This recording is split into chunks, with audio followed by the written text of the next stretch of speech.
nó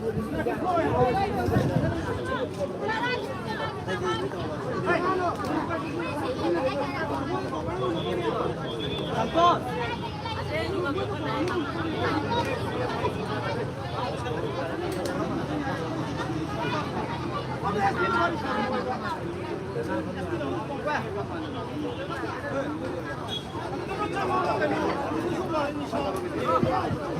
tôm mình mắc bay rồi nó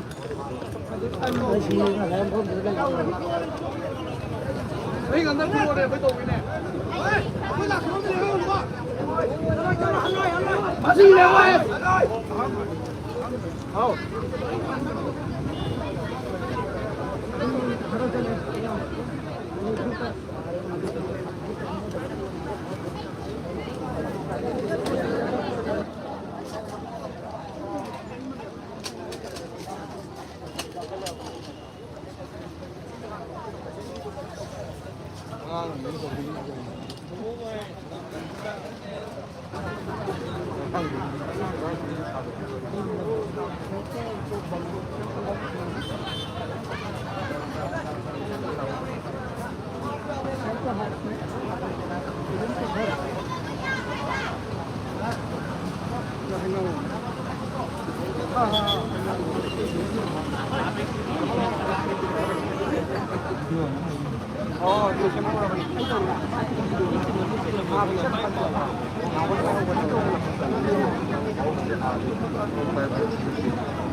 cái chân nó một cái cân cân đấy lại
eo con mà chiếc eo quá đây thì nó dùng tay mà chiếc eo quá đây là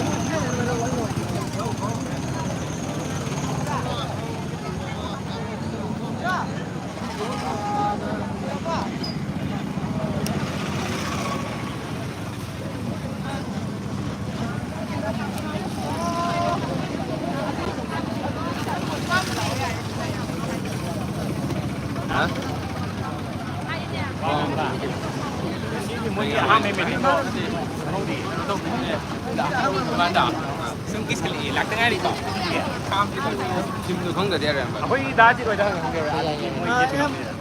침기라. 나 배워. 당겨로 당겨. 당신 매암 사진 donde ves el parte de contar. Cayo con que वो साथ में यहाँ देखो सारे library तो आते आते तो कोई लाइब्रेरी कोई जगह बड़ी वहाँ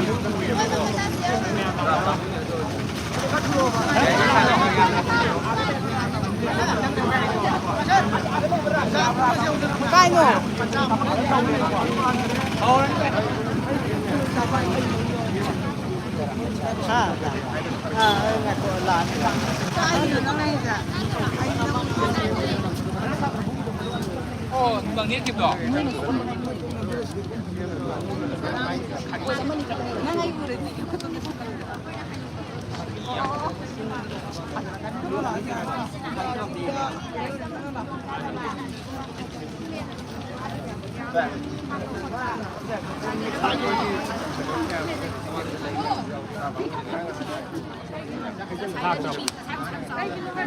Ya, punya tempat.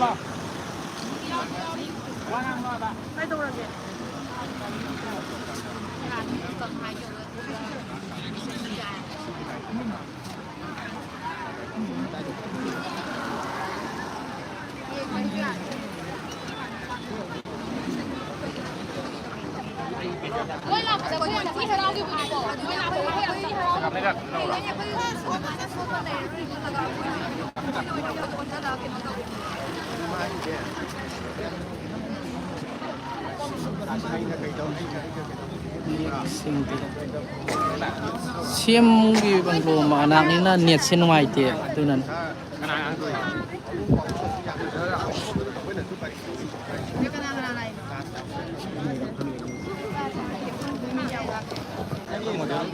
Nanti lo gas ke mai toman lah. Lagi boleh berjalan.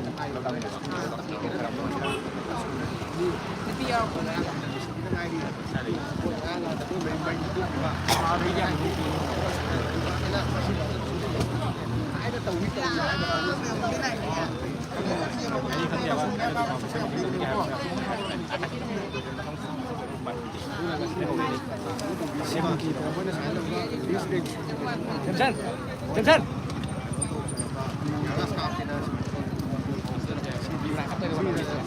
Oh nama kena pakai mamang tu มาตูนกวนจะเลยทำไหมครับนี่ดูกวนจะจะทุ่ง tahu ke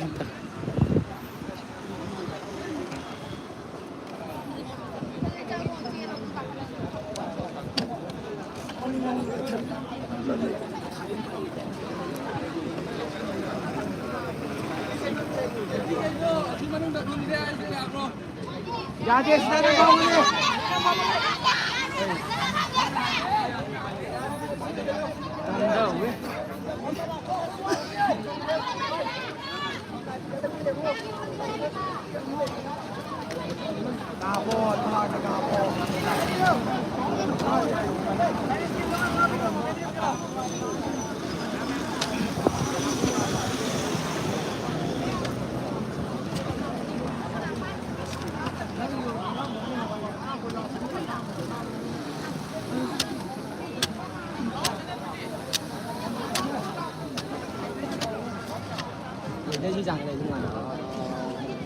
Masih cari yang coba lewat. Yang mana jadi itu? Rapi pun. Yang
ini hai bang.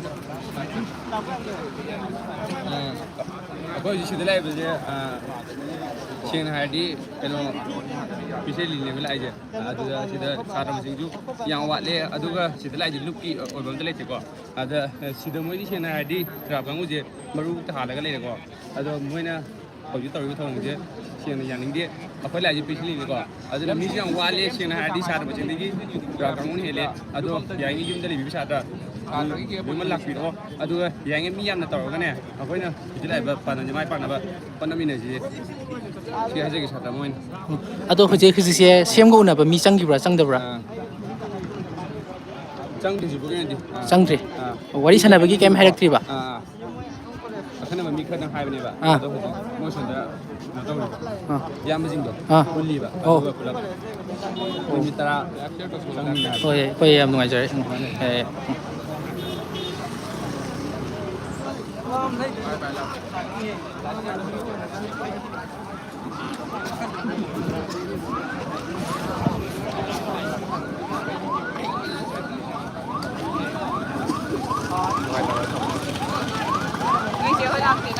ꯊꯥꯏꯗꯣ ꯌꯦꯡꯒꯦꯁꯦ oke humangsu loi tare ko warba oke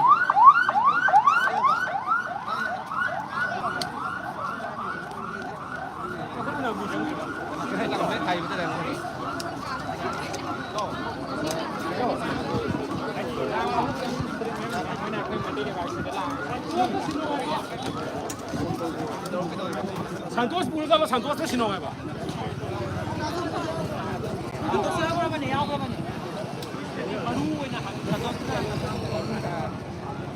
Tamo asum da sanggi baca.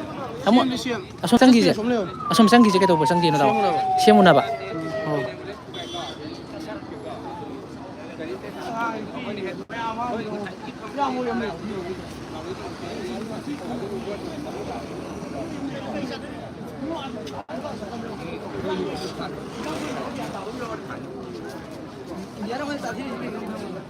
Xem nhau chưa?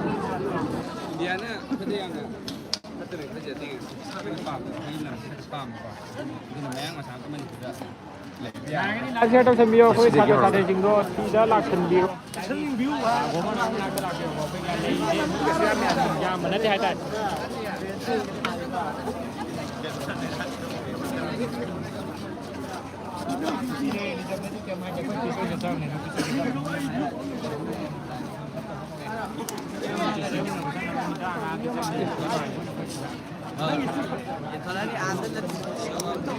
Ada kamu ni lah, ada ni yang mana ni apa? Thallai gira ba da. AR ne hena masinya me haire noi mi AR ka ra masing ele. hoi adu noi mi yam hallo haire. Noi na labs ta mi khomning bu to khom wa yae. Noi na mi la haning bu to. Si akhoi tangi na te ko. Si akhoi tangi na te hauri Yang ini sahaja mesti yang nak lapir oko, sahaja tu kita mati wale, rab ganggu na buta hele, akhoi ado sida laije, akhoi lup kyo ba, ado om terleje, di sumna ki sahaja lagi, hai bejida kata lak punya ado meamju, punya lapir ni ba, tau biro. kai chene thana bro ya. New TV myam kayo new TV ta su kayo tham ni ku live tham ni myam ya kayo ta Facebook don YouTube Facebook loi. YouTube Facebook do live tham ni myam tang la yek biro dum si thari bane.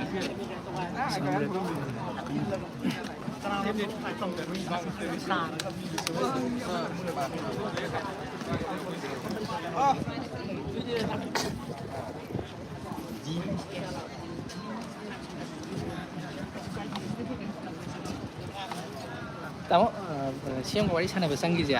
Mi kya wai tino. Moi nipan orang kan? Sabda han nungai ta ba tamo. Yang pun sudah. Oh ya, moi ni pan. Ado kai haidi siam ka sa wari haidi pisan do ko haidi je. Jadi hai tu je, kesan, jadi hai je bani, yang lu je, kan ozo, ini boksi war je, masih cuma lepiru hai ba, kau hai je ni je, kau ino dah, kau like tampang dah loi dore ba kau je. Si benar loi halan ni ba, yang lu je. Ado juga, ani sebenarnya siang juga besar sawa pun mah tambiu hai sini ba, kau nak tak sejadi ni je. Masih je. Masih je kau. Ado malah ini, ada dia. Koi maitai nali tong na bagi man mun lanjang yang kami ni silai je masih je handuk na ba musung masih oirak na ba kaino ada siung proses tahun ning da ba do madu chap sab state ki side gi madu gi oiba pakhum no bibio ada gi de state force लमदम से लेंगा हनबियो कनो protection state force पियन बियो central force से थादो पिग्रो यार कोई खीरे बुखी मधुनी हुजी मेन होइना कोइना थमजब या कनो अखोई एजेंडास तो दो पास देज कोई मोक की नुंगी अमा केम लेतेबा यम पीस पीस होइना जस्ट वरी सानाबदो कइनो द सीएम के बचप साबा खुम हुजी को पीदेबा दम हाके ले एक्शन यिंग बियो दं हा करम बिक्सन ग्यान तासलक्तरे शांति लाय खरा गनी लाइसम गिर कइनो मे मानम ता देबा खाइदिंग बिर कइनो अदु रो तौबिरनु महिरो अखोई लाइक तम ngam dre habdune लाइक तम जगे हमने काय युम दसु मिचिनाव सुम सिगले आई लाइक माइ तम जनो लाइक तम इंगे इंजाय पोक्सी वाजि लेपियो हाइबदुने अखोई जि हाइजनिंग अदोने Yang nuai saya tahu.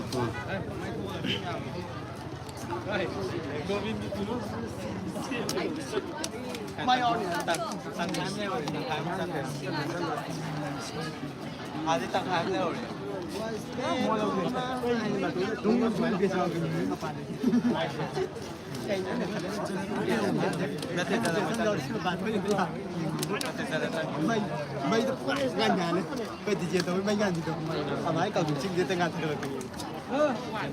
Cầu đây là bắt tay chưa này bây giờ chưa đâu. Bên này chắc cần hai quân.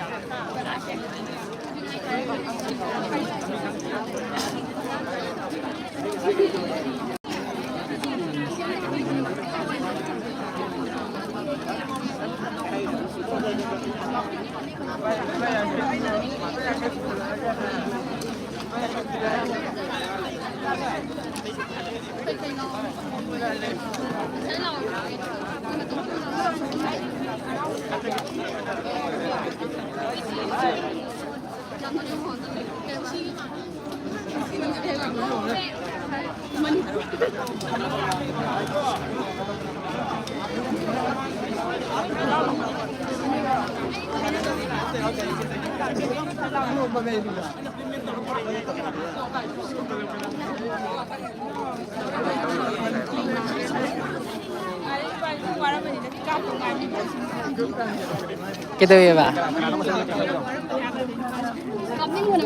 Oh, ada kisi ro. Oh. Pung kya ada kino no lai ja. Pung ni pala dai dai ko. Jadi hojik se pung ko baro tare ko ngasai digi sida phamira. Ado kemta hainatri. Siam ko wari sana badi mi changre hai ko moi tara. Oke. Lai ko.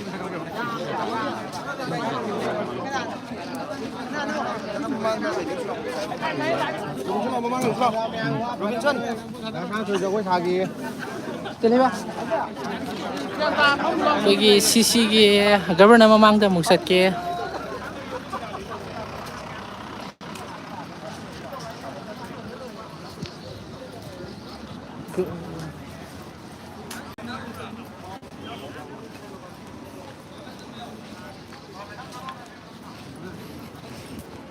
governor memang dah suruh satu lagi.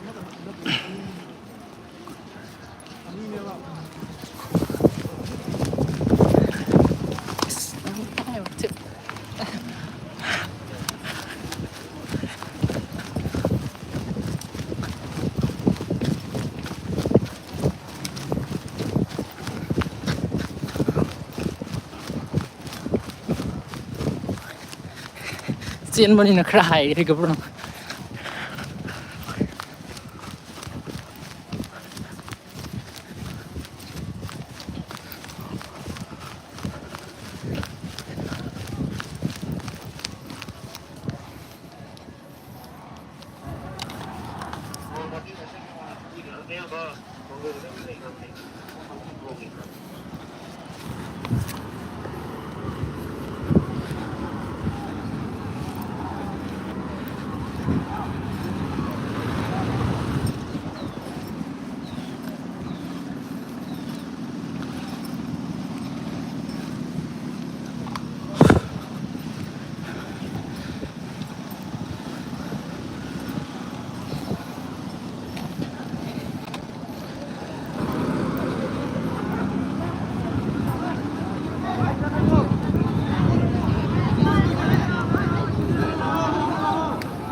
Hãy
subscribe cho kênh Ghiền Mì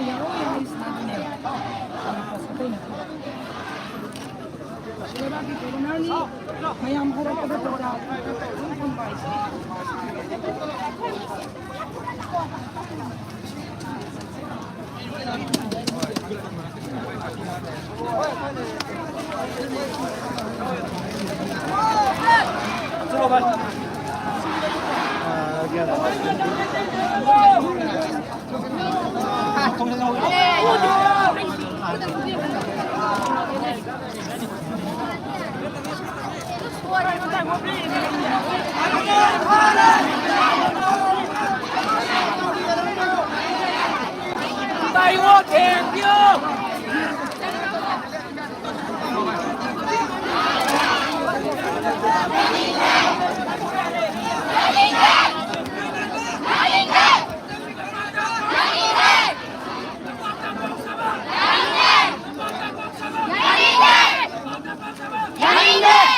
để không bỏ lỡ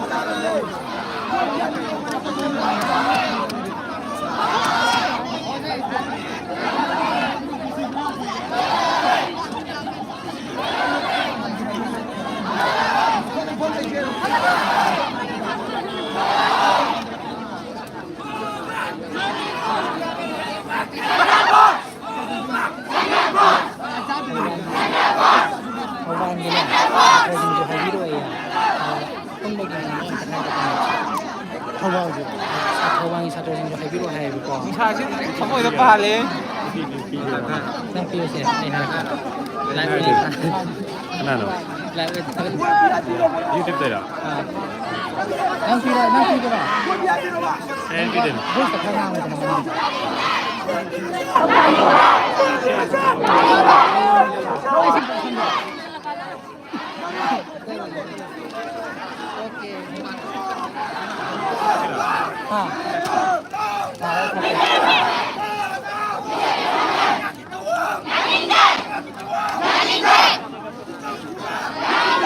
ฉันสักหน่อย อะไร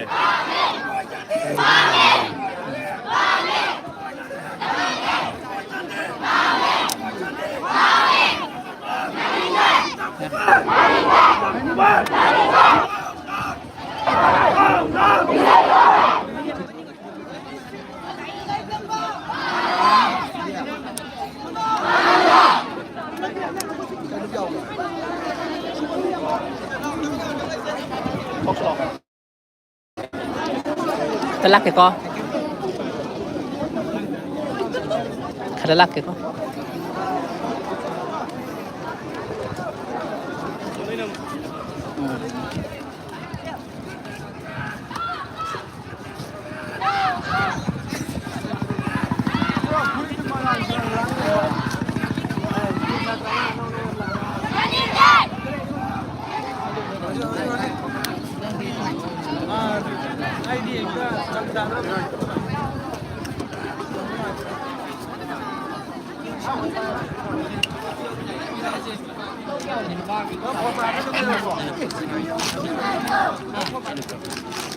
Ani mang ngaharo?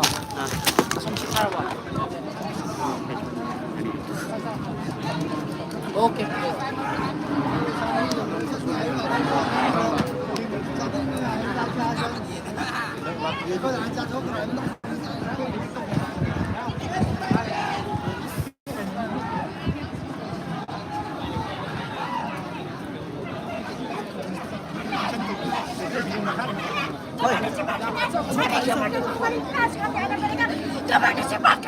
हम student हैं फिर भी हम जमीन के लिए हम सबके लिए जला के लिए कर रही हो ये ड्रोन बॉम्बिंग हो रही है ड्रोन बॉम्बिंग वहाँ किसी स्टूडेंट के घर में किसी के घर में ड्रोन बॉम्बिंग हो रही है ये इसके खिलाफ हम गवर्नमेंट को क्या कर रही है गवर्नमेंट क्यों देख रही है सीधे गवर्नमेंट को क्या चाहिए तो हम सबको सबसे बचाओ हम सबको मार डालो सभी सिटीजन को जाना पड़ेगा नहीं पर से जाना पड़ेगा सभी सिटीजन को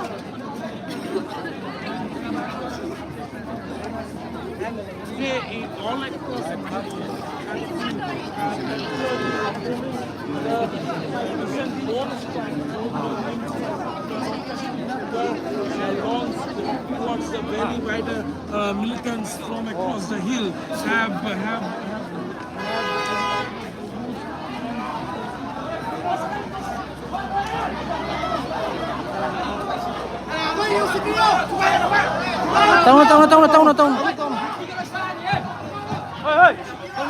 Tông.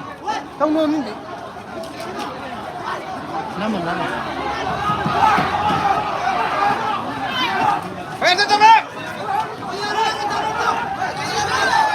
Ham solo. Ham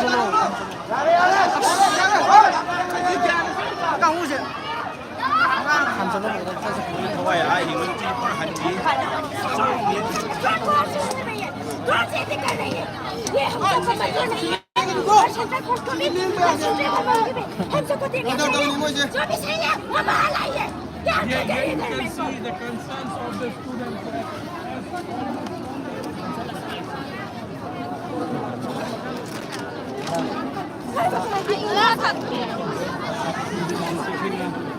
Paramilitary forces and apina thambiri ko aduga security advisor and DGP must resign on moral ground and haiba demand si thambiri aduga down central government have a slogan amadi down state government have a slogan asi lauraga satra sina thopi rakpani aduga puppet government si masigi moral ground da resign to biyo habado madugi wafam kaya thamduna koi satra singa sina khongjing asi sangse lakpani aduga kuki mai kai dagi drone bombing to ba aduga misal na chingba koi thadar pasi masi yaning de have si koi satra singa khongdo piri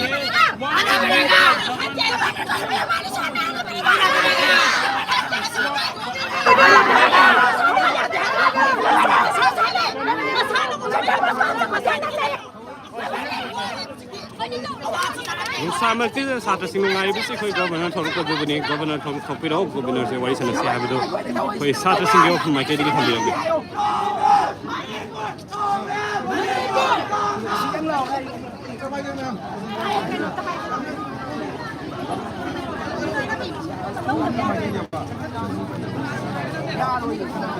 Sagrabang samar sida satra sing khongjang jang sil level se khoi gi Manipur da hojik hojik lenga koi ba sab sabak Okuma Pami amadi khoi hojik action yeng bi habdo action gi matam natri bra habdo satra sing khongdorok li mathau khangdaba MLA mantri sing pham thadu haiba slogan kya puduna khoi satra sing khongjana si sansan birakani aduga amarom da khoi gi hojik kuki sing na drone bombing toba amadi misal na sing ba thada duna khoi Manipur ki praja kya asi na nang han gi ba si masi gi damak ta yaning da phongdok pa amadi masi gi damak action lang khatu habdo satra sing kham birakani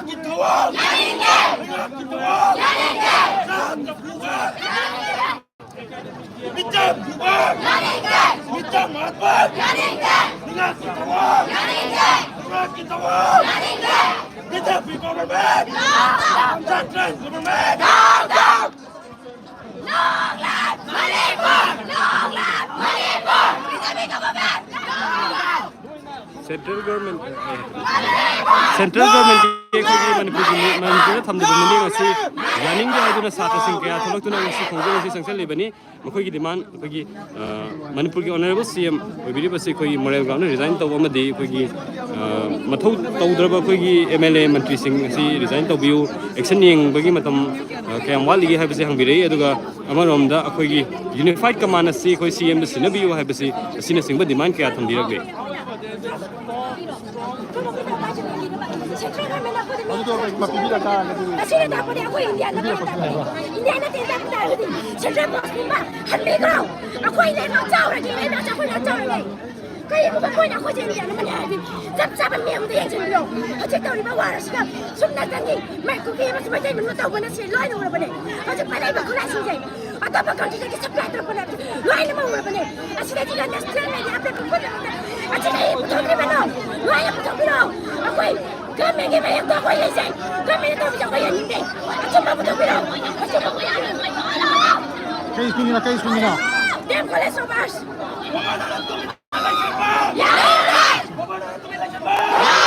Governor yaning de habe mogan kya masul laure governor thokpiro amadi satra sing wai sanasi habise masi satra sing gi sab ning ko fire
voice amani happy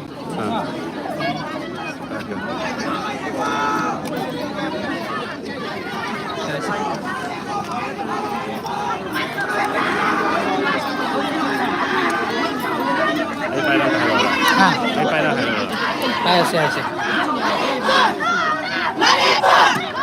dah mana tadi kau?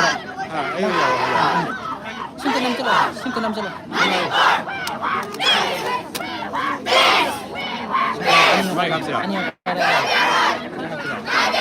Yari hatra so ini mata urang.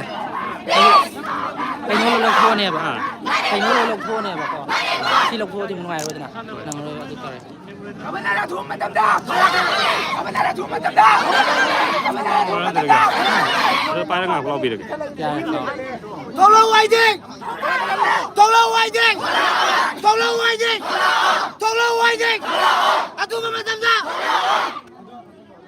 Hôm nay bên này tụi mình đi chân ba. Hôm nay bên này tụi mình đi chân ba. Hôm nay bên này tụi mình đi chân ba. Hôm nay bên này tụi mình đi chân ba. Hôm nay bên này tụi mình đi chân ba. Running dead. Running dead. Running dead. Running dead. Tolong wajing. Tolong wajing. Tolong wajing. Tolong wajing. Tolong wajing. Atu matam da. Atu matam da. Atu matam da. Tolong wajing. Tolong wajing.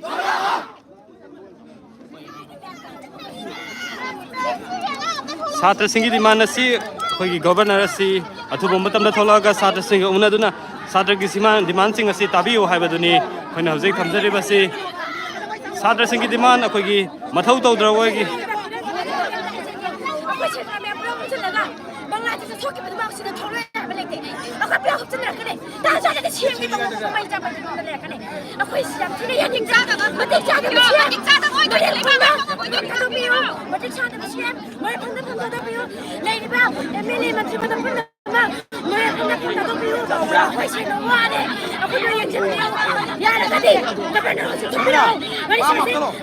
हम सब भाभी governorship बंद करनी है तो कर लिए governor भाभी आना पड़ेगा हमारे सामने आना पड़ेगा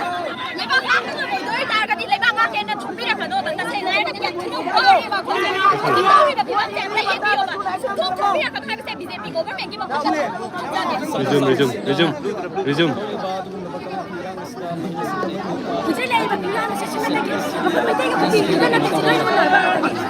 Wanke orang yang tak tahu. Bahkan apa?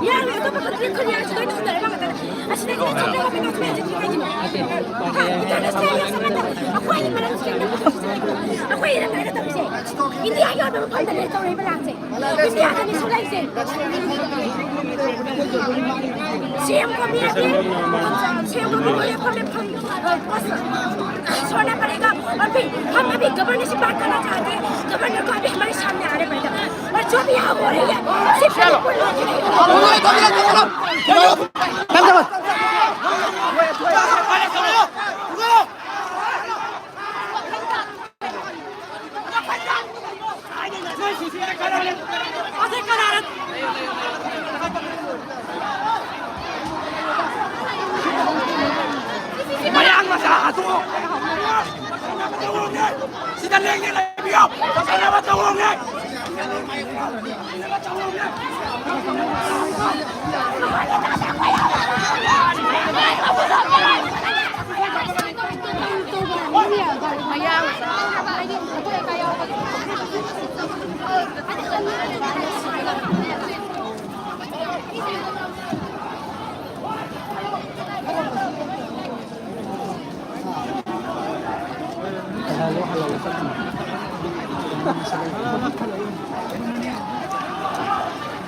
Camera का इधर हो जी काय ba यार यार छात्र सिंह की डिमांड से हम तक पाथोक सर के हो जी को go back all paramilitary forces the mere spectator है येंगुना लेबा कोई की paramilitary forces कोई की नमकता कंबी के नहीं लागा कंबी दबा कोई की येंगुना लेबा paramilitary force थोक पियो है बनी security advisor हम दी DGP resign तो गदा बनी moral ground दा है बसी थंबिरक ली कोई down central government down state government the puppet government है ना कोई की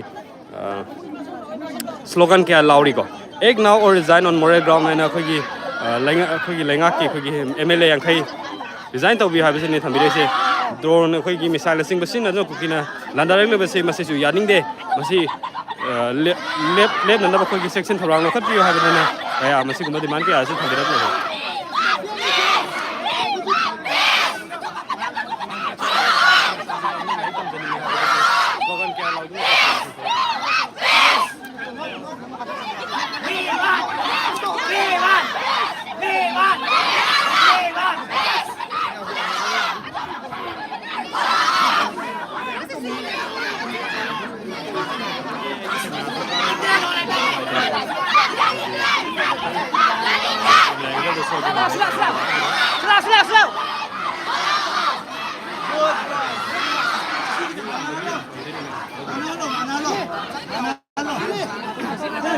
Go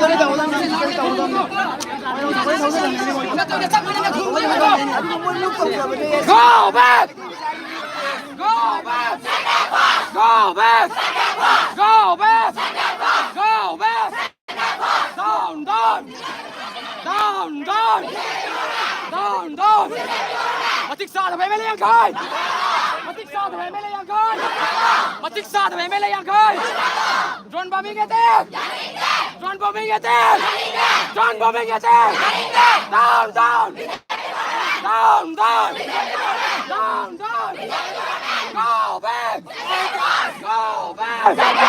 Go back! Go back!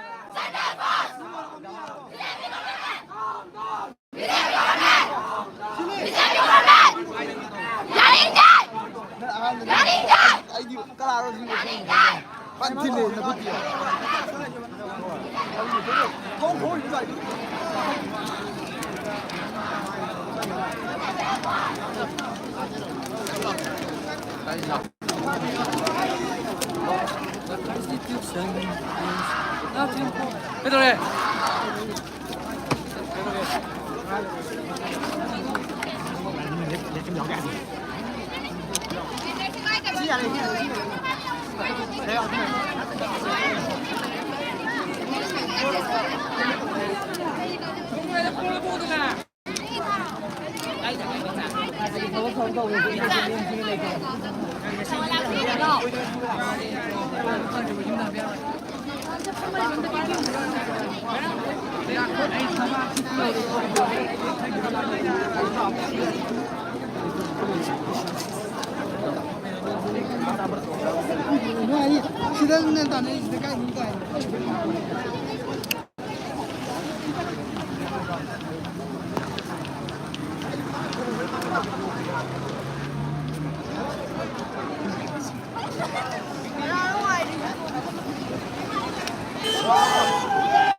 Ima mẹ mình thúc cái đấy cái thiên gì mà mẹ mình số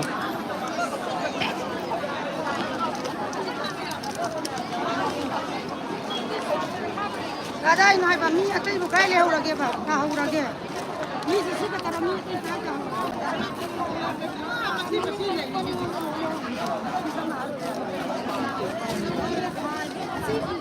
मते दा कनुगी अंगांगी राम दा अखोइना पानी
गाड़ी लाखों फर्क तारे बा असोना गंदा खिदम हम लोग सेवा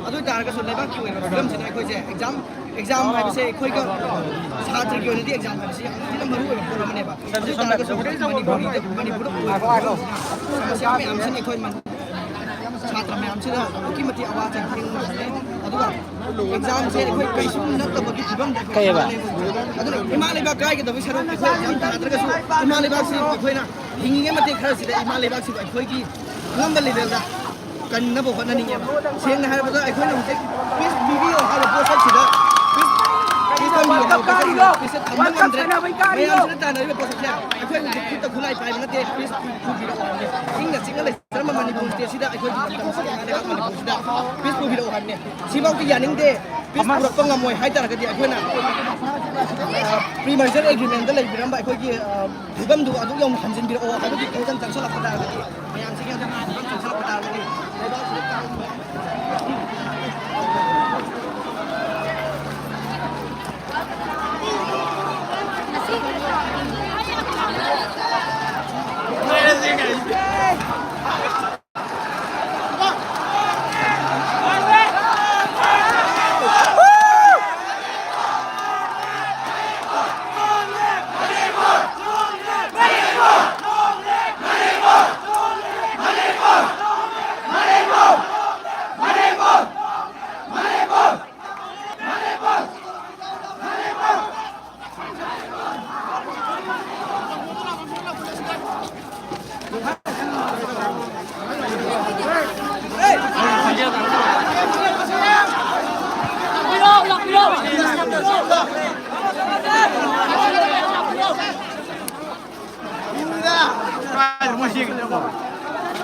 Lo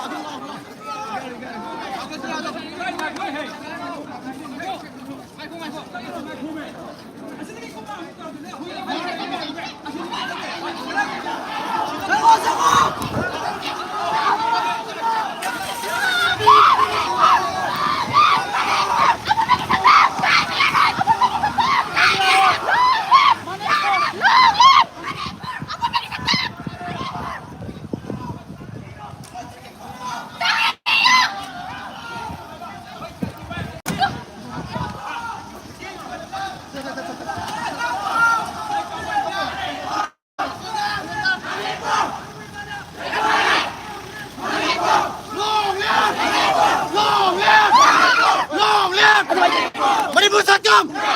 Manipur Sakam! Long live! Long live!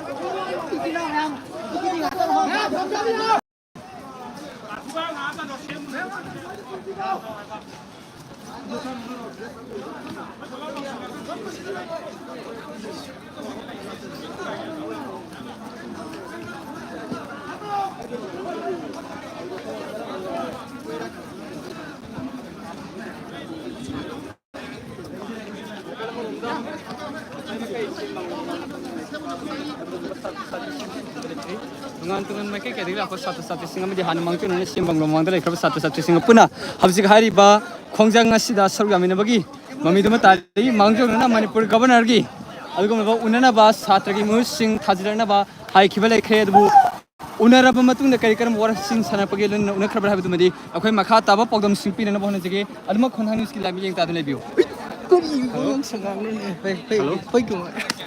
Oh, cái nó cái xem bằng lồng nào?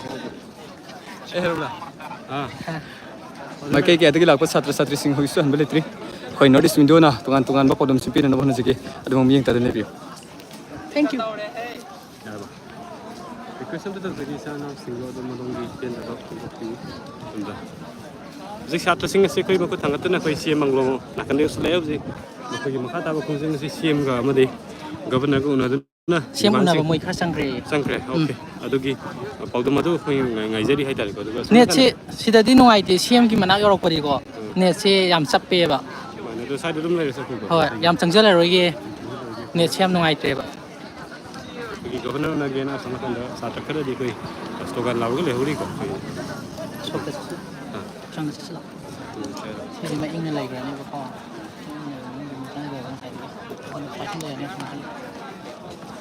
som da koi sok chat pagi hai koi som da ketan siam kan da pagi satu sing koi una sang krai pagi pau pangi ko da na je koi governor mang da satu sing koi slogan la huri pudi nak dak sage da mo koi demand sing tu kari kari no ha da ma thang hai pe tham sage je je koi satu sing na tham liba demand asi mathau tau do central force koi yeng nu lebe central force me ka tu yeng nu lebe central force sing si lo thok piu aduga state force nam ho chin biu state force na koi Manipur bum balanga han ga hai security control to han ga tam ne ha sim koi demand ne aduga mathau tau do MLA mantri sing koi mathau tau biu amadi action yeng biu ha kadam kan action yeng ga do no yeng jar ge action na da hai bagi koi demand ka tham ne amadi unified command asi koi state ki koi on CM Rebel CM da sinabiyo have se masigi demand ka asi thambi duna satra singa sina masi shog ta thok na koi governor gi master khung junction bani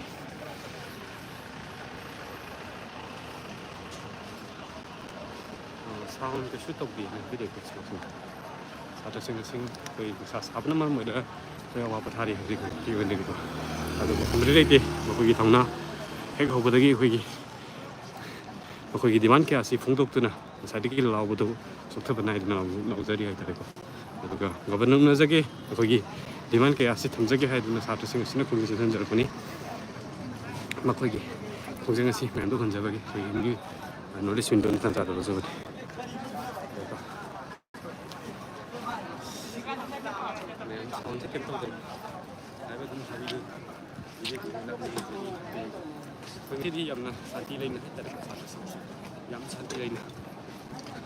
ngasi di satra sing si ko yam santi leina ko gi hingsa yaudana we protest to we sakto madu me no uzedi ko me no video je ko na lai satra sing si ꯑꯩꯈꯣꯏꯒꯤ ꯗꯤꯃꯥꯟꯗꯨ ꯈꯛ ꯊꯝꯃꯒ ꯑꯩꯈꯣꯏ ꯍꯤꯡꯁꯥ ꯌꯥꯎꯗꯕꯤꯗ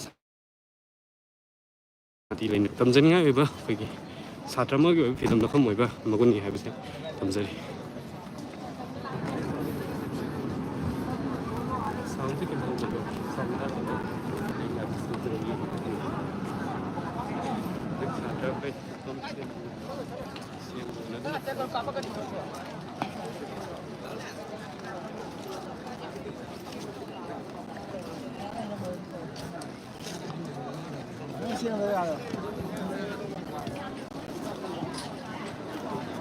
ꯏꯃꯥ ꯏꯕꯦꯟ ꯃꯌꯥꯝ ꯑꯃꯁꯨ ꯁꯣꯝꯗ ꯂꯩꯔꯤ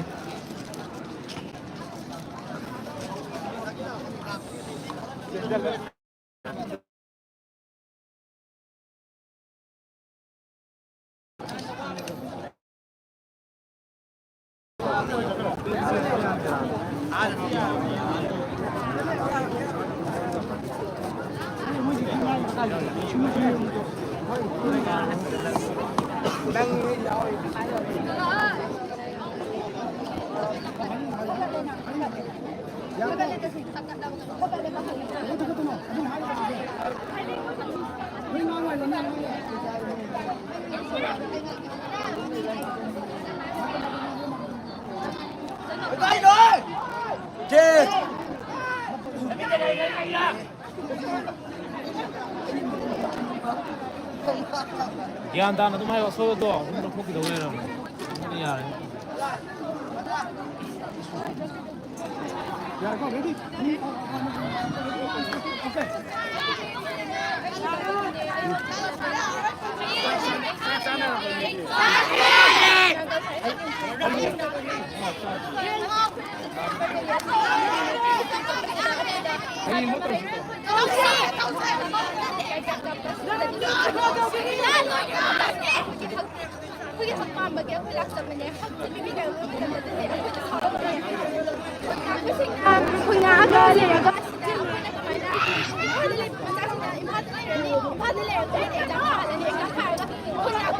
ꯂꯥꯟꯃꯅꯨꯡꯗ ꯂꯩꯕ ꯑꯩꯈꯣꯏꯗꯤ ꯀꯃꯥꯏꯅ ꯑꯦꯛꯖꯥꯝ ꯊꯥꯗꯣꯏꯅꯣ ꯒꯥꯔꯤ ꯆꯦꯟꯗꯕ ꯃꯇꯝꯗ ꯑꯩꯈꯣꯏꯒꯤꯗꯤ ꯁ꯭ꯀꯨꯜꯁꯨ ꯀꯥꯔꯛꯑꯣꯏ ꯒꯥꯔꯤ ꯆꯦꯟꯗꯕ ꯃꯇꯝꯗ ꯑꯦꯇꯦꯟꯗꯦꯟꯁꯁꯨ ꯁꯨꯗꯦ ꯍꯥꯏꯕ ꯃꯇꯝꯗ ꯑꯦꯛꯖꯥꯝ ꯊꯥꯗꯣꯏꯔꯥ ꯑꯗꯨꯅ ꯌꯥꯔꯤꯈꯩꯗꯤ ꯁꯔꯀꯥꯔꯅ ꯌꯦꯡꯁꯤꯟꯕꯤꯔꯦ ꯍꯥꯏꯔꯒ ꯑꯩꯈꯣꯏ ꯈꯨꯟ ꯉꯥꯛꯄꯁꯤꯡꯒꯤꯁꯨ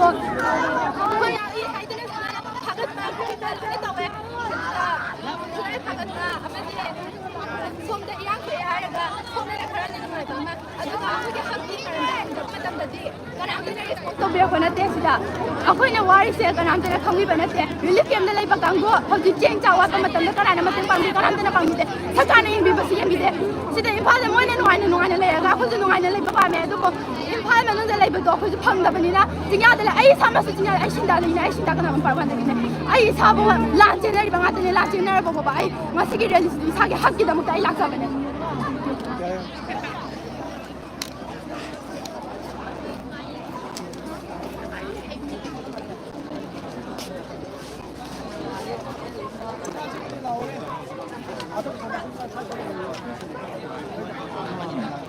ꯑꯩ ꯒꯥꯔꯤ ꯇꯣꯡꯉ ꯆꯠꯁꯤ ꯌꯥꯗꯕ꯭ꯔꯥ ꯉꯥꯡꯕ ꯌꯥꯕ ꯑꯃꯅꯤꯗ ꯉꯥꯡꯕ ꯃꯉꯥ ꯇꯣꯡꯉꯔꯣ ꯑꯇꯩ ꯄꯥꯏꯒꯦꯁꯦ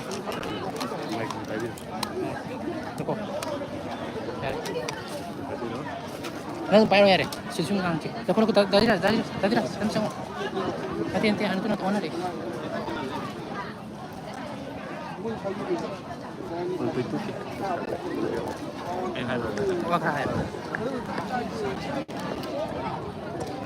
ꯁꯥꯇ꯭ꯔꯁꯤꯡꯁꯤꯅ ꯗꯤꯃꯥꯟ ꯀꯌꯥ ꯊꯝꯗꯨꯅ ꯑꯩꯈꯣꯏ ꯒꯕꯔꯅꯔ ꯃꯃꯥꯡꯗ ꯍꯧꯖꯤꯛ ꯐꯝꯂꯤ ꯑꯩꯈꯣꯏꯒꯤ ꯒꯕꯔꯅꯔꯒꯤꯗ ꯍꯥꯏꯐꯦꯠ ꯎꯅꯖꯒꯦ ꯒꯕꯔꯅꯔꯗ ꯗꯤꯃꯥꯟ ꯑꯁꯤ ꯊꯝꯖꯒꯦ ꯍꯥꯏꯕꯗꯨ ꯑꯩꯈꯣꯏꯒꯤ ꯆꯞ ꯆꯥꯕ ꯑꯩꯈꯣꯏꯒꯤ ꯐꯤꯔꯦꯞꯅꯤ ꯍꯥꯏꯕ ꯇꯥꯔꯦ ꯑꯩꯈꯣꯏꯅ ꯃꯣꯏ ꯁꯦꯟꯇ꯭ꯔꯦꯜ ꯐꯣꯔꯁ ꯑꯩꯈꯣꯏꯅ ꯌꯦꯡꯗꯨꯅ ꯂꯩꯕ ꯁꯦꯟꯇ꯭ꯔꯦꯜ ꯐꯣꯔꯁ ꯑꯃꯗꯤ ꯄꯦꯔꯥꯃꯤꯂꯤꯇꯔꯤ ꯐꯣꯔꯁ ꯃꯌꯥꯝꯁꯤ ꯈꯨꯗꯛꯇ ꯂꯧꯊꯣꯛꯀꯗꯕꯅꯤ ꯑꯩꯈꯣꯏꯒꯤ ꯁꯦꯀ꯭ꯌꯨꯔꯤꯇꯤ ꯑꯦꯗꯚꯥꯏꯖꯔ ꯑꯃꯗꯤ DGP ꯔꯤꯖꯥꯏꯟ ꯇꯧ ꯍꯥꯏꯕꯁꯤꯅꯤ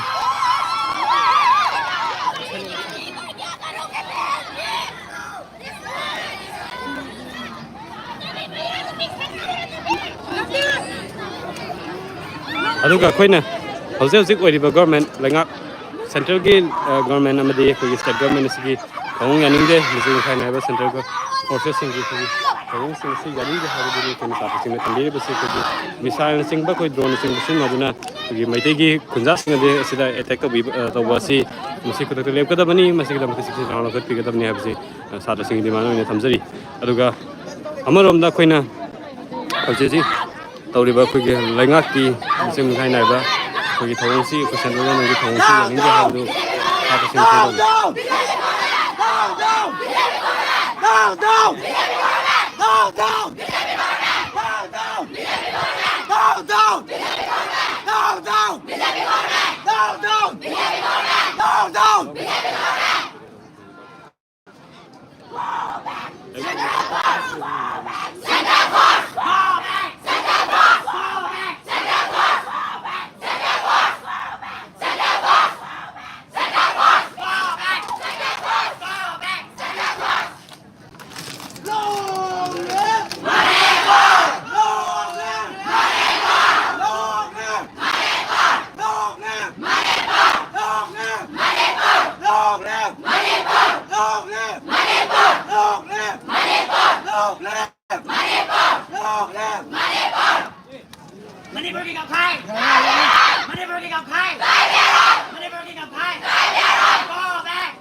मिसम हट पे यानिंगे डाउन डाउन सेंट्रल गवर्नमेंट है बस स्लोगन क्या सिक्योरिटी एडवाइजर हम बीजेपी डिजाइन तो गुदो बनी मन ग्राउंड है डिमांड क्या से थमना साथ सिंह से खुंगी निसे बनी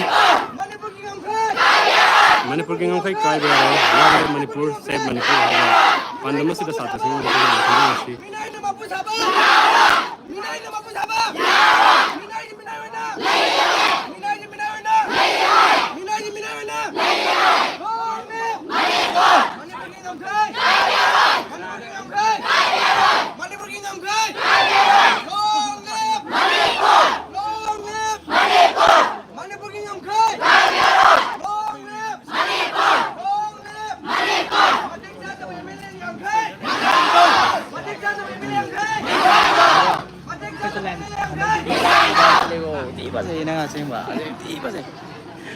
Thank you.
Hamdana low later, the sing and a low like you have a city, so can Kayama, Saka Manaba, Kagi low Mugi Makada. Why do you have any sing the name sing by neighbor? I will see a new start to sing it.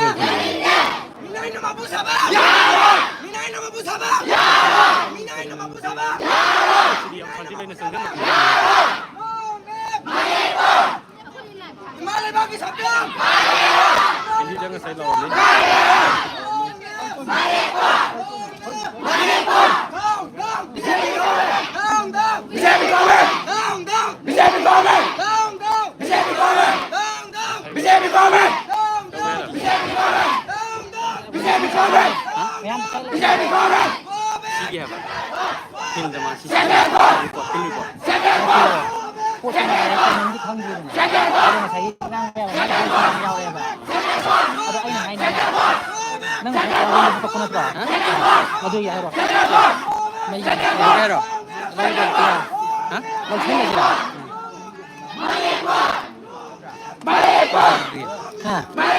Mày này xin tập bay gì?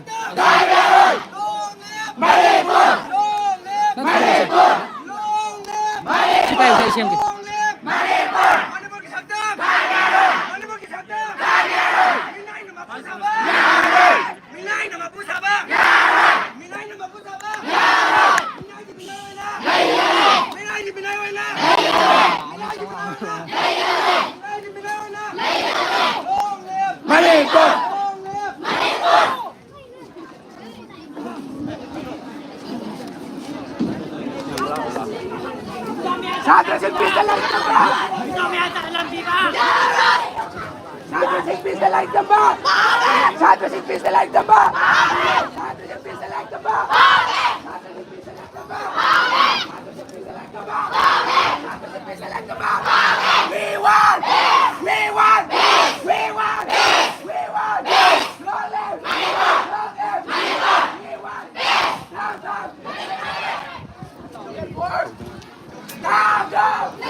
Ai rồi overheat tàu là vẫn cái đó đây thì mấy dao đâm kinh doanh thôi.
cái tay này sao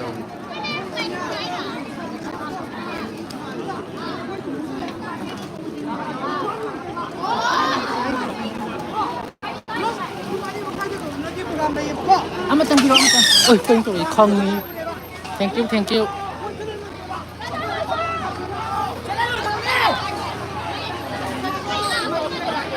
đây rồi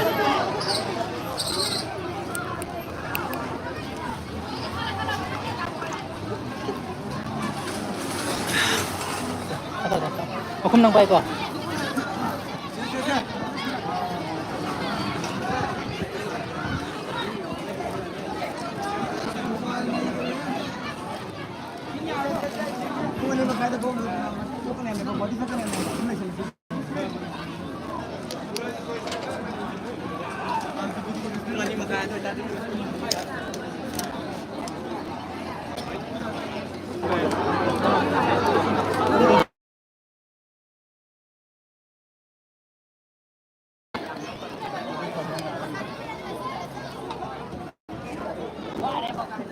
Berarti Rasti.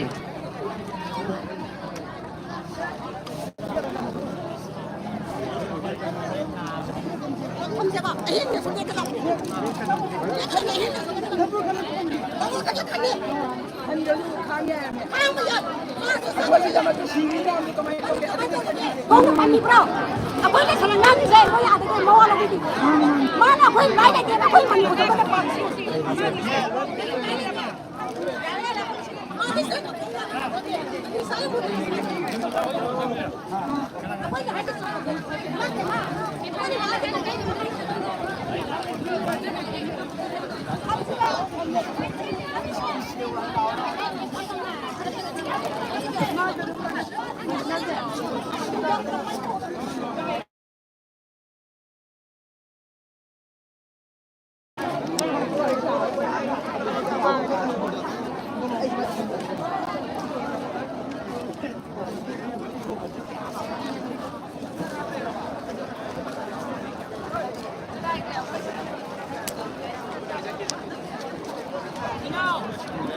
Tidak sudah.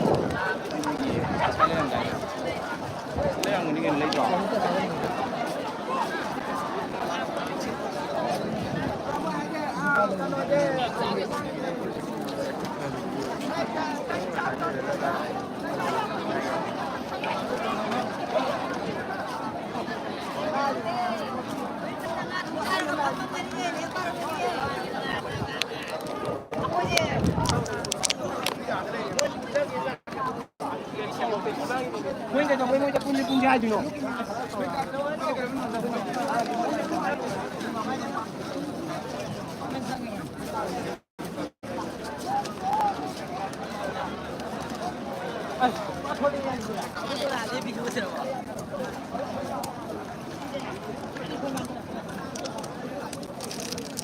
Saya kedai. Saya kedai. Saya je nama. Tahu. Kasi. Ano mo siyang biar ay? Saya je kedai. Saya je kedai. Kasi mo piece ni tunga na ako tulo lang ay tunga na. Som siem kita mungcang ba. Hoy san ni na. Okay. Ano ko punan jam ni yat ba. Hoy hoy. Sorry. Ang jalo ito. Okay, Sangjing.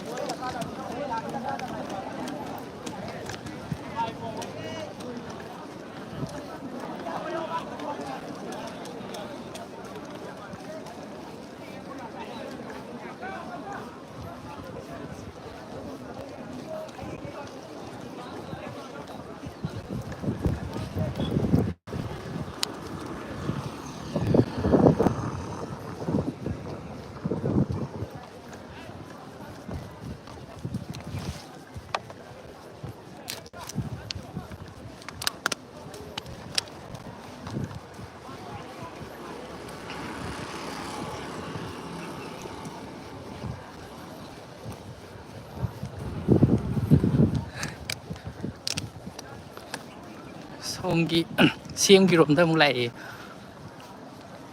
siang ki rom da mu chat pa hai siam ga ju na ba governor ga ju na ba tau bane ba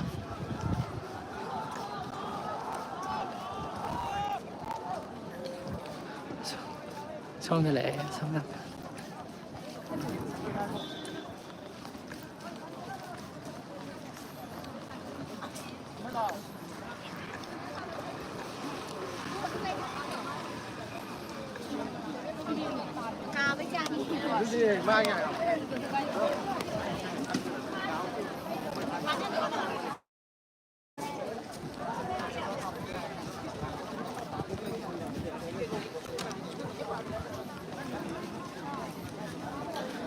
Brother, Songgi je kai pau lai ke? Songgi je. Kano to tholak khrabane adu Semu na ro tholak khraba. tholak khrabane ba moi khara amadi chaida leirabane ba dugo anga amadi manu press briefing piri bane ba Oh, tholak. amag ngai rabane ba adu atei ani ahum ni tholak khrabane Yam noi jo. Moi chang ba? Una ba sang ba? Khara thok ang khatangai re hai. Am khatangai re hai tholak re hai. Rồi xem một nửa lúc sau không nghe được qua hồi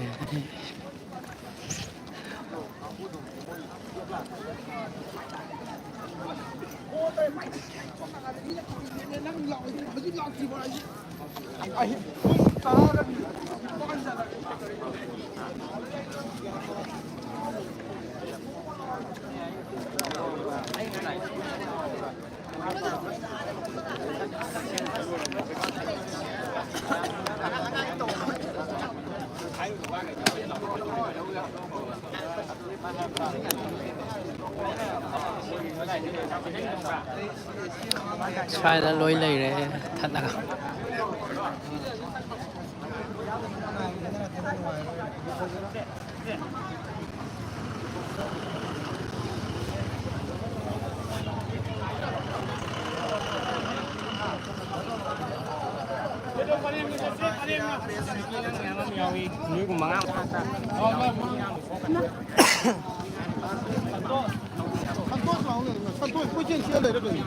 Santos the Great is your name and your this thing.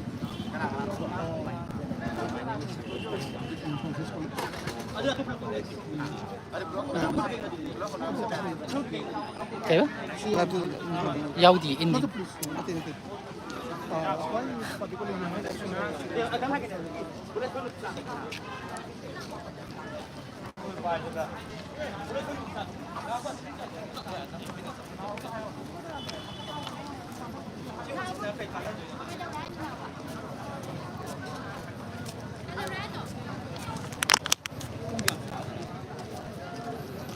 Sắp ra rồi nè.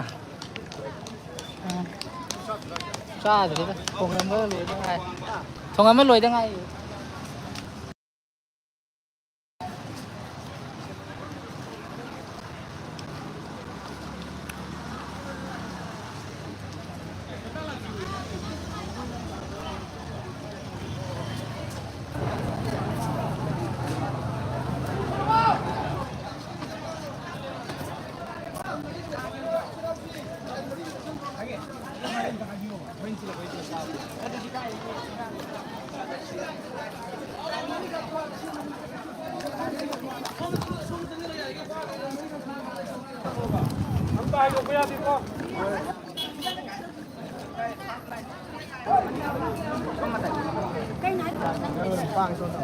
Namun harus tapi dia kayak itu. 우리 방콕에서 이 어디로 찾아? Kan boleh sta. Siang una re apa? 오늘에 Ada tak mau nang saya hai gitu singdo. Ada singdo loina apa kan?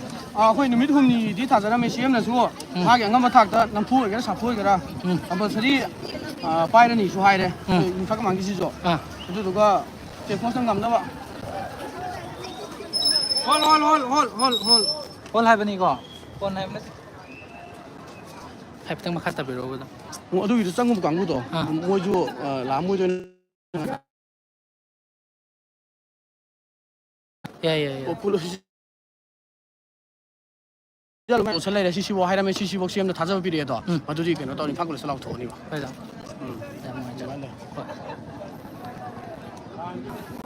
Baik.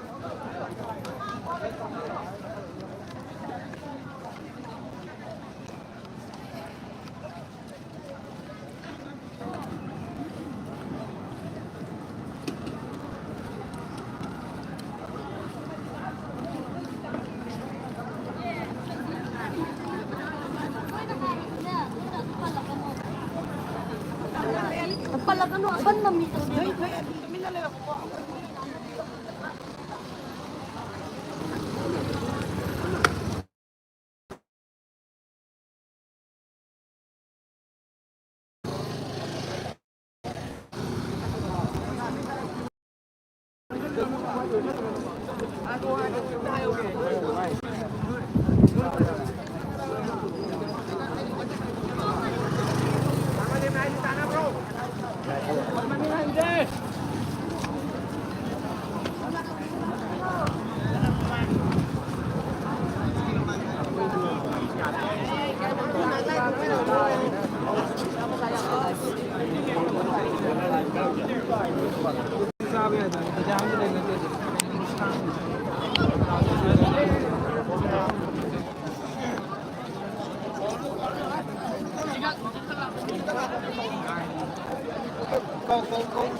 미디엄의 브리스나 신경을 통하는 게 이신기 어머니 하면 혼도 누가 그래도 지금 시죠 시요 가리 친구래 가리 시요네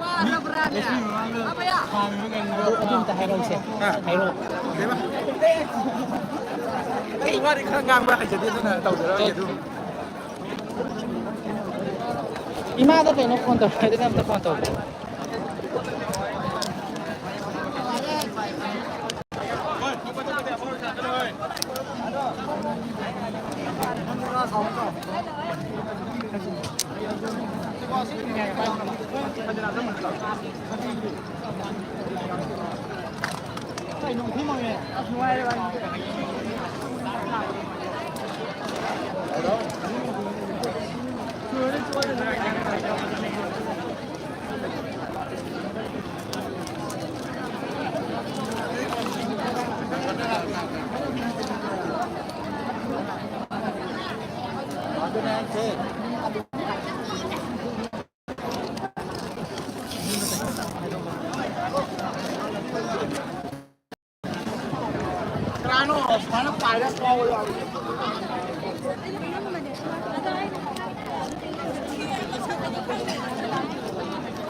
Ay mo tangge bo.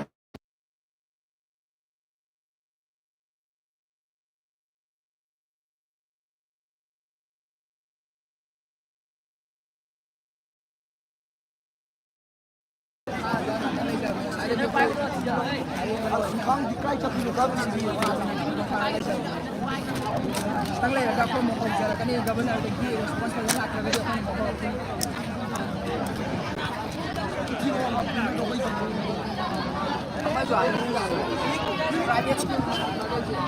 Manipur lai je dulu kayak gimana aku ni Manipur lai je government school di sana jangan nanti private school Manipur lai ni private school kita mesti mau je yang ni mau jauh je mau jauh je jauh di yang ni betul betul kalau begitu siapa nak tahu siapa yang minat dia mau ni ambil sudah mak jauh ni yang ni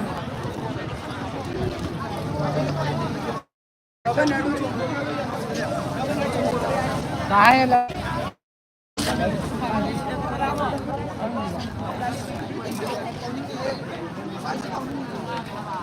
Jadi kena ke andar.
Phone flip Samsung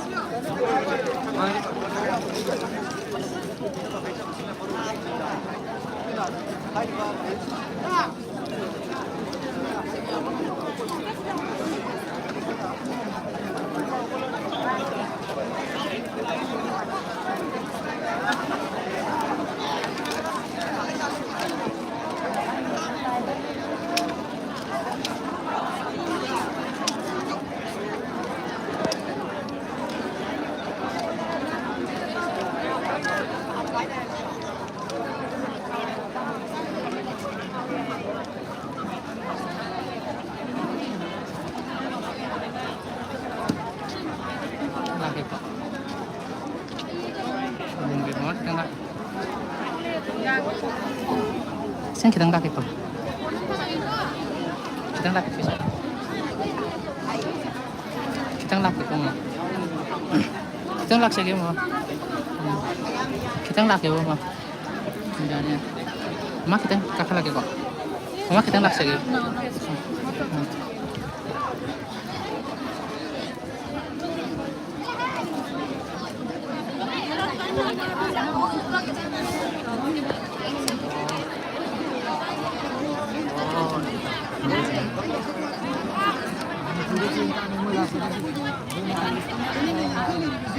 어떤 우리가 똑똑했나 아마도 뭐 두분을 내시면 말은 뭐 간다 우리 밥 하도 비워 엄마 그 알고 싶어 그 사람이 누가 아무면은 이제 하나 마이테이도 간비를 먹고는 지 아니요 마이테이게 라이치 그라게 라이도 돼 아마서 마이테이 간 비바를 좀 거기 조금 더 버터 낫다 하면서 그 사람이 다른 수보다 거의 사람들 모이네 에서 수대는 모이나 거의 강모야 거기 방안은 신 로이래 마시 강모야 거기 방안은 시 거의 시기 왕들 알아버리나 거기 이제 하이서기바 망 하이서기바 더 그런 모습이 사람들 아무 또 있네요 오가 점절하게 하고 있는 사람 Tarang तरुक हेन सा फाजल अव फाउबदा कहीं तो उदन ले इसने governor ना मतलब बड़ा व्यू है से कोई सैटिस्फाई हुई ना सेटिस्फाई होई के कोई स्किल से नहीं है में कोई ना सेटिस्फाई होई के मान है से कोई चाकू पीरी बचा तो की मान जिंग तो को तोंदो देबो कोई बगन से की सुने ले होई कोई तमसरा में या टोटल मी क्या मस्तंगी से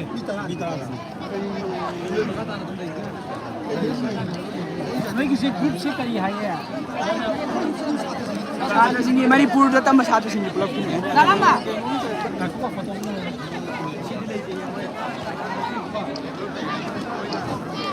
मारोन जे मोय खामे अदो मोय पाछो लई अदुम नहीं नी लाई तार मोय साइड दे लाई तार गवर्नर की साइड दी मफम से ने तो बुया भी रिक्वेस्ट तो मेरी है तो वो अपना मफम जुदा कोई खाना तो जगह बाबा सिरांग से गवर्नर की साइड की मणिपुर गवर्नमेंट साइड की कोई ना थंबे अब मैं मतलब क्या हम थंबे तो वो कब कौन सा प्रॉब्लम में मालूम होगा कोई भी वासी कोई अपन जुदा के संयुक्त चल रहा है कोई की अंदर थंबे में तो वो गवर्नमेंट की रिक्वेस्ट तो ना अपन जुदा की इतनी हद तक साल तक हो गए दीवार पर रिक्वेस्ट तो मिले तो कोई ना कोई साइड में अपन देख मुझे कोई की बोल मतलब देखो कोई ना पिज़्ज़ा मिला मेमोरेंडम तरह कोई था मेमोरेंडम क्या अच्छा मैडम मुझे ना स्पेशल ना गवर्नर ना उठो के ना है तो मधु के गवर्नर साहब मेरे को था तो थोड़ा उठो मतलब दा कोई हम लोग तो ना अपन हम क्या ही लंबी रही बा साथ में कुछ से अपन मुझे कुछ गया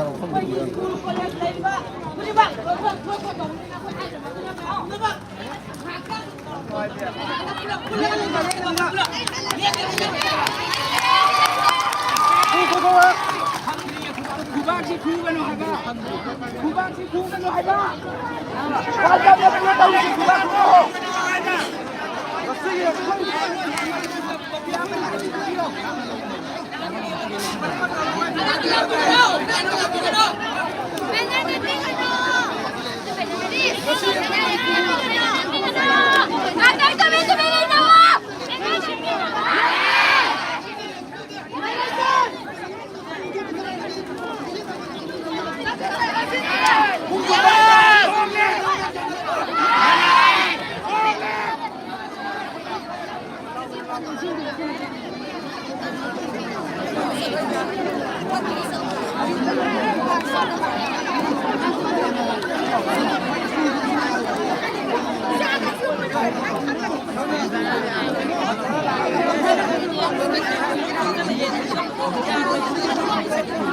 Thank you. Mary sẽ trong này đó. Sao đừng không mà là lại ta chỉ có lên mình xe vậy em lại ta chỉ có bula lên mình xe sữa lang rồi cái cái gì cái khen chăng cái có voice ta nào cái nào trong cái nào bây giờ ta đã sao cũng là cái nào bây giờ có cũng là chơi ba xí đó ta ta trục cái là vậy đang sẽ coi lý tâm apa me coi lari tâm bây giờ cái gì sao cái punchi kan mana lui coi sao kan jana ba coi cái governor cái sát cái makan thọ khao makan piu ada memang tahu kita pisan jame memang tahu kasi thabak to thuk ta ta cái gì cũng còn mấy cái món thabak to thuk cái nó bài jam ne to trem ni ba memang tahu kasi thabak to thuk ta ta cái gì coi mafam masih lagi haloi makan lagi kanjang je kan ya na governor cái sát tham jame to nam puna mak akhoi tham jam ni ba pantam jinga to cũng còn mấy cái món thabak to thuk ta ta cái gì Ram puna mak kongang changja nama siam sahabu lo jare. Ado nama phom masih lagi lakpiri bai jauh puna mak apa masih lagi handa bida. Ram puna le minaji ya ko. Long live Manepo. Long live Manepo. Go back. Go back. Satran Bob. Down. Satran Bob. BJP government. Down. Satran government. Down. Go back. Go back. Down. to cái nắm tay chưa kìa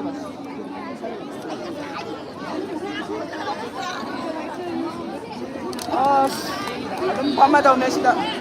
Rumaju pama tu lele daw. Like jam lele di kawan ni nama luar ba. Like.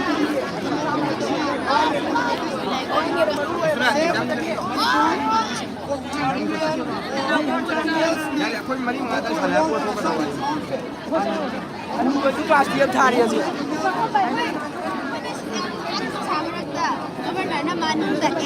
Adunya ingat saya itu una bacang una governor nama nungi sida lagi aga apa sida di nung saya aga protest orang agama una bacang tu juga hino mat thola kadam ni mat nung saya ini kadam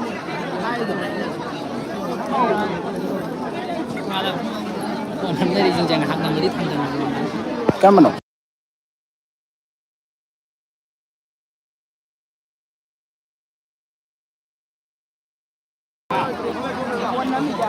Live thari mình nha.